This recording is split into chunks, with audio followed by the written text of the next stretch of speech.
suprindo as necessidades um do outro. É o tema do Sem Tabus de hoje, claro que envolve a qualidade da vida sexual. Minha convidada, Isabel Passos, terapeuta de família. Vamos agora pensar quais são as necessidades que o marido precisa atender para a esposa ser feliz. Pois é, eu pontuei algumas, né? Eu vou direto para duas. A primeira é a questão da honestidade, da integridade. É muito complicado você conviver com um homem que não é íntegro. E aí eu quero pegar o termo integridade e colocar segundo a luz da Bíblia. Porque todas as vezes que a gente pensa no termo integridade, a gente pensa no ausência de erro. É alguém que é íntegro. Mas a integridade no conceito bíblico tem a ver com maturidade emocional, sabe? Então, a esposa, ela precisa de um homem amadurecido. Ela precisa de um homem que tenha sangue nos olhos, sabe? Que tenha coragem de enfrentar a vida. Que não fique, sabe? Que não se fragilize com qualquer coisa. E que tenha condições de, na hora de uma dificuldade, na hora de uma doença, na hora de uma dificuldade financeira, seja lá uma falta de emprego, tenha coragem de levantar a cabeça e de manter a família nos trilhos, né? Então, é muito importante que ele seja íntegro. E é muito importante que ele seja honesto. É muito inseguro para uma família lidar com um homem que não é honesto. A desonestidade, apesar de, Darleide, eu já ter visto, já vi nesses anos trabalhando com isso, já vi muito mulheres que se servem de uma vida financeira muito confortável e que sabe que o trabalho do marido não é lá muito honesto, só que o que acontece? Ela se serve, ela desfruta muitas vezes dos benefícios financeiros que a desonestidade dele traz, mas ela se sente profundamente insegura, porque ela não tem ela tem a certeza que tem hoje, mas não tem a certeza que vai ter amanhã. Ela tem a certeza das coisas imediatas ali financeiramente, mas ela sabe que o marido não é capaz de suportar uma perda, né? Não é capaz de enfrentar e ganhar a mesma coisa ou até mais, vivendo de uma maneira honesta. De que para ela ter aquilo que ela tem, ele lesou muita gente, ele fez muita coisa da qual ela gostaria que não acontecesse. Eu vou trazer uma história que é uma história real, é de um filme chamado O Lavador de Almas. Ele foi o executor do Tribunal de Nuremberg. E ele desenvolveu uma técnica, na época da pena de morte, desse período, ele desenvolveu uma técnica que ele enforcava as pessoas e ele conseguia matar em 7 segundos sem sofrimento. Então, ele ganhou muito dinheiro fazendo isso. Muito. Ele ganhou muito dinheiro. É um filme forte, é um filme que não é todo mundo que tem estômago para assistir, mas traz uma reflexão muito, muito profunda. E ele cuidava dos seus mortos com muita dignidade. Depois que ele executava, ele fazia questão de tratar esses corpos com muito respeito, com muita deferência. E a mulher dele não sabia que o conforto e o luxo dela vinha disso. Ela não sabia. Demorou muito, já no final do filme, foi que ela veio saber. E é interessante como ela fez de conta que não sabia, porque, afinal de contas, era o conforto.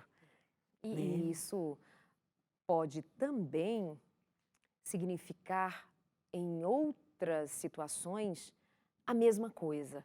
Aquela mulher que talvez sabe que o marido trai, mas há um conforto que a mantém ali. Tem mulheres que verbalizam isso. Dizem isso, de maneira né? clara. Outro dia, uma moça muito bonita, jovem, me dizia que, assim, como a vida dela é. De uma tristeza absurda. Mas ela mora numa casa muito confortável, numa casa muito digna, onde ela está ali se fazendo mãe, se fazendo mulher. E quer queira, quer não, não é que ela seja de má índole, não é que ela seja uma desencorajada ou uma preguiçosa, né, para arregaçar as mangas e ir, é porque a gente não sabe o significado disso para quem está numa situação de conjugalidade, de família e de etc, etc. E que ao descobrir que o que tem hoje, para deixar de tê-lo, teria que abrir mão disto ou daquilo, que desenvolve muita coisa. E isso é seríssimo para quem está na relação. Então, às vezes, é melhor fazer de conta que não está vendo, deixa quieto. Vou fazer de conta que está ok, vou dar meu jeito aqui, porque senão eu vou perder isso e aquilo. A gente precisa considerar isso. Você pense só, Darley, que no caso desse camarada, que eu não me lembro o nome dele, do lavador de almas, o trabalho dele não tinha nada de errado. Não era desonesto. Então. Entendeu? Não era desonesto, tinha nada de errado, não tinha no que se envergonhar. É só porque envolve morte, e morte é um mito, né? É uma coisa difícil das pessoas lidarem, mas não tinha nada de desonesto no trabalho dele.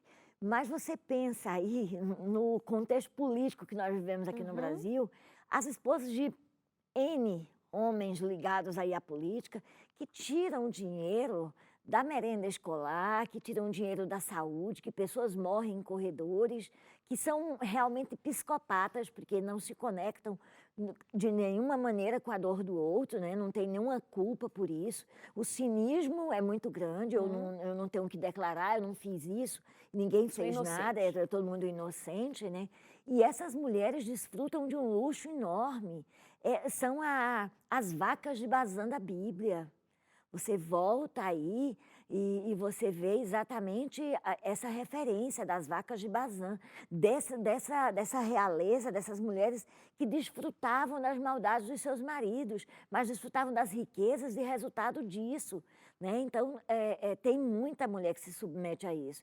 E em relação ao adultério, eu já ouvi muitas mulheres dizerem para mim, olha, eu suportei porque ele sempre nos deu uma vida muito confortável e tal. E tem umas que dizem, olha, para mim o que importa é ele chegar de madrugada feliz da vida e não me incomodar. Sabe? É de um esvaziamento de si mesmo muito grande, esvaziamento de si mesmo no sentido negativo, Sim, não é? sim. Não é de altruísmo, não. É de falta de respeito por si mesma, sabe? É de não considerar de maneira nenhuma o valor que ela tem como pessoa, a ponto de o conforto material, ele ser preponderante, ele sobrepujar aí o seu bem-estar emocional e a sua dignidade. Porque mexe com a dignidade, sabe? Você precisa abrir mão disso para se submeter a algumas situações. E isto, especialmente você, no seu lugar de profissional, não está de forma alguma lançando juízo, julgamento sobre esta situação, se não embasado pelo que é o significado disso emocionalmente. Sim. E podemos esbarrar até no significado espiritual. Sim. Mas não é o julgamento em si mesmo, mas é uma constatação, principalmente. Existe, é assim. E sem contar daquelas mulheres que estão, inclusive, e não dizemos isso culpando as mulheres, culpabilizando, acusando, especialmente estas a quem me refiro agora, que estão prisioneiras de uma situação financeira, de que elas não têm para onde ir, não têm uma família para receber, não têm condição de se manter. Estas ainda que se submetem a esta indignidade por conta de um mínimo, mísero conforto que tenha, que é um teto, é uma comida, é uma roupa, mas ainda que não tenha o marido, não tenha o respeito dele, não tenha o amor dele, não tenha nada dessa ordem. Então, assim, tem muito sofrimento envolvido nisso, como também há mau caratismo, há de tudo, como nós já dissemos em relação a homens que traem uma vez, um acaso, errou, caiu, ou mulheres, ou aquele que é do caráter, é do dia a dia, traiu uma vez, trai de novo, disfarça, passa um tempo, trai de novo, esconde, mente. Então, tenhamos a sabedoria de sempre avaliarmos que existem casos e casos e que a gente escuta, avalia e pensa em que lugar nós nos encontramos, né? O que mais? O segundo ponto era, além da honestidade e respeito... A segurança financeira. E segurança financeira não tem a ver com ser abastado, mas ser organizado. Mas ter controle sobre o pouco que ganha. mas ser alguém que não se precipita, não entra em dívidas, é alguém que tenha total domínio sobre as suas finanças.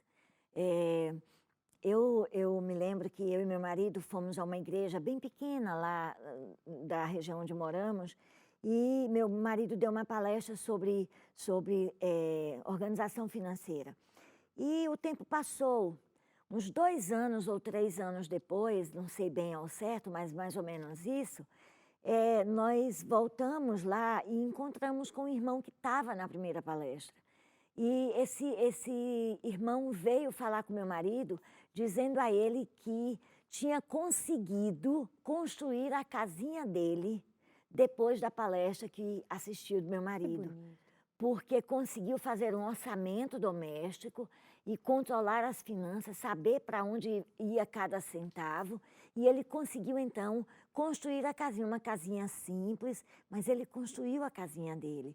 Então, é essa segurança que os filhos precisam ter. Olha, eu vejo meu marido tem muito dessa ideia, e aqui me permita falar tanto dele, mas porque, para mim, é um exemplo. Meu marido sempre teve o cuidado de dizer assim: eu não posso viver, lidar com as finanças de tal maneira que esse ano meus filhos possam estudar numa escola boa. E quando for o ano que vem, eu tenho que tirar para uma escola pública, porque eu não tenho mais condições de pagar, porque eu não me organizei para ter esse lastro.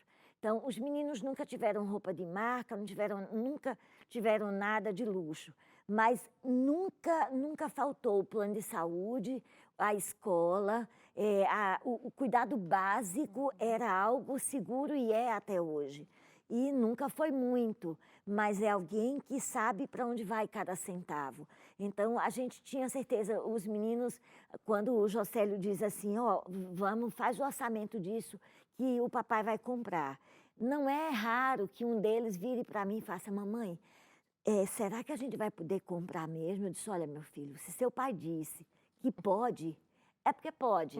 Pode ficar tranquilo. Se ele está dizendo que pode, é porque pode. E até hoje pôde, né? Até hoje nessas pôde, condições. entendeu? É essa segurança que a esposa tem que sentir. Sabe, um homem que não tem controle, ele não dá segurança nem para a esposa, nem para os filhos. A Anne Lacey, que é minha produtora, me lembra agora de que alguém escreveu para nós, uma mulher nos escreveu agora, dizendo que ela estava a ponto de se separar do marido porque ele não tinha o menor controle com as finanças em casa. Ou seja, é alguém que testemunha de como isso a deixa uma mulher, deixa uma família insegura e que pode deixar uma porta escancarada para um fim de um relacionamento. E isso tem implicações, de novo, tudo isso, gente, pensa numa coisa, tem implicações também na qualidade ou falta de qualidade positiva do relacionamento sexual, porque está tudo no mesmo lugar, Sim. no mesmo sentido. Perde a admiração, perde o desejo. Sim, perde a admiração, perde a confiança, perde o libido. Sim. Eu não quero ter prazer, eu não consigo ter prazer com um homem que, sabe, me deixa insegura. Eu não sei se quando terminar aqui essa relação sexual, você não vai ter alguém ali chamando, tocando a campainha, dizendo de uma dívida que ele tem para pagar. Se os meus filhos amanhã não têm o que comer praticamente, como é que eu vou me deitar aqui, fazer sexo com esse homem? Então, enfim, está tudo envolvido. Falamos a parte da mulher com o homem, agora estamos falando desse outro aspecto que envolve honestidade e as questões da ordem financeira. Você tem, assim, alguns toques a dar também, nesses últimos 3 minutinhos, que você diz assim, olhos abertos para os seguintes perigos. Você diz, quando você sentir necessidade de ter mais atenção do que o que recebe em casa, cuidado. Cuidado. Sinalizando uma carência, sinalizando de que algo não está sendo suprido.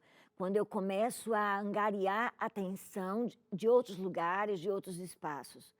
A questão do elogio, quando o elogio, a ponto de eu me visto de manhã para ir trabalhar, mas não mais somente para o trabalho. Eu me visto e eu cuido da minha aparência para ir trabalhar, porque quando eu chegar lá eu já sei que fulano vai olhar para mim. Quem sabe vai até comentar. E vai comentar. Tem mais, né? Você diz, quando o clima de romance em seu casamento estiver desvanecendo, cuidado. E está sinalizando novamente que algum distanciamento está acontecendo, quando eu não tenho mais vontade de criar momentos especiais para viver com o outro, tem alguma coisa errada acontecendo. Quando você possuir um tipo de carisma, aparência ou personalidade que atrai um sexo oposto, cuidado para não ser tentado a se aproveitar disso. Isso eu costumo, inclusive, dizer que essa beleza, esse carisma, às vezes é arte do cão, porque é realmente uma armadilha muito grande, porque são pessoas que estão sempre rodeadas de muita atenção, todo mundo quer estar perto, não só porque é bonito fisicamente, mas porque é agradável, tem uma conversa agradável, é galanteador. Tem uma sedução. Tem uma sedução. Tem uma sedução e se aproveita dessa sedução, isso, perigo. Muito perigoso, extremamente perigoso. É que assim, não é, gente? Quando nós estamos casados, quando estamos num relacionamento sério, mesmo que ainda não sejam casados, mas é um relacionamento sério, a gente tem um compromisso de fidelidade em todos os aspectos. A partir do momento que eu me coloco de maneira sedutora, porque eu tenho a intenção, não, é natural, é assim, toda mulher sabe o que intenção possui. A gente só precisa investigar honestamente o próprio coração. E a gente se utiliza disso para atrair olhares, põe uma roupa para atrair olhares. É preciso haver esse cuidado de perceber por que estou, por que me coloco, por que sorrio, por que abraço, por que sou. É para seduzir? Quando outras mulheres ou homens começam a se tornar indispensáveis na sua vida, cuidado. Quando outros passarem a lhe dizer o quanto lhe apreciam, os elogios. Você já fica esperando por essa valorização, por esse olhar, né? Enfim, são bons cuidados aqui que a Isabel Passos trouxe pra gente hoje. Obrigada, amiga, foi ótimo. Obrigada. Obrigada a você. Boa noite. Boa noite para você também. Excelente companhia a sua sempre. Que Deus te abençoe, bom descanso. A gente se encontra no próximo Sem Tabus. Só não descansa de cuidar da sua relação, é claro.